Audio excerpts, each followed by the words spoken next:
మనోనేత్రానికి స్వాగతం సుస్వాగతం. వృద్ధాశ్రమంలో తల్లిదండ్రులు తప్పెవరిది? ఈ విషయం గురించి ఒకసారి మాట్లాడుకుందాం. తల్లిదండ్రులు పిల్లలకు కనబడే దేవుళ్ళు. చిన్నప్పటి నుండి ప్రేమగా అల్లారు ముద్దుగా గుండెలపై పెంచి పెద్దవారిని చేస్తారు.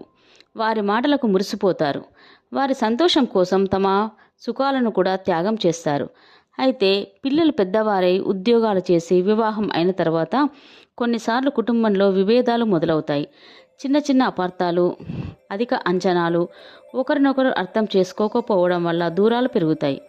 ఆ దూరం క్రమంగా అంత ఎక్కువ అవుతుంది. కొందరు తమ తల్లిదండ్రుల నుంచి వేరుగా జీవించడాన్నే పూర్తి స్వేచ్ఛగా భావిస్తారు. జైలు నుంచి విడుదలైనట్లుగా స్వేచ్ఛను కోరుకుంటారు.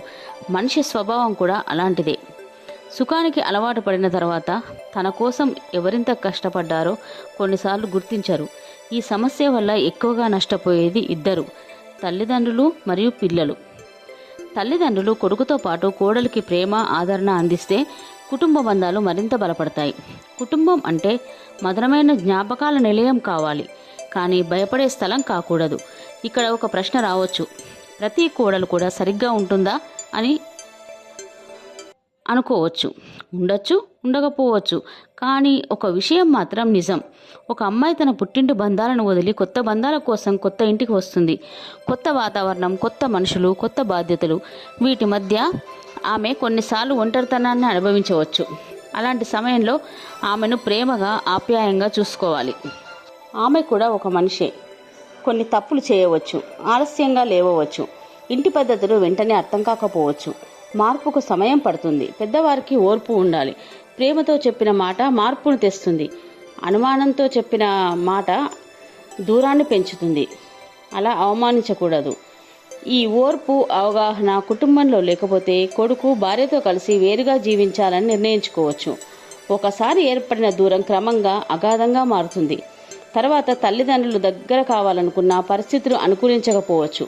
కారణం ఏదైనా కావచ్చు, తప్పు ఎవరిదైనా కావచ్చు, కానీ ఫలితం మాత్రం ఒక్కటే, వృద్ధాశ్రమం.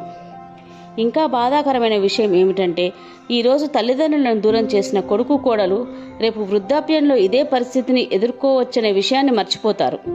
కుటుంబంలో ఏర్పడిన ఈ దూరం తరతరాలకు వారసత్వంగా మారే ప్రమాదం ఉంది. అందుకే తప్పెవరిది అని ఇతరులను ప్రశ్నించే ముందు ప్రతి ఒక్కరూ తమను తాము ప్రశ్నించుకోవాలి.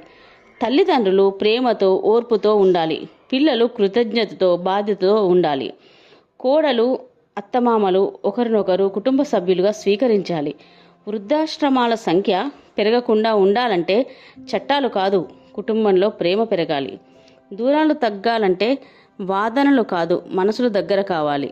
ఆలోచించండి, నిజంగా మారాల్సింది ఎవరు? సమాధానం ప్రతి మనిషి తన మనసులో వెతుక్కోవాలి.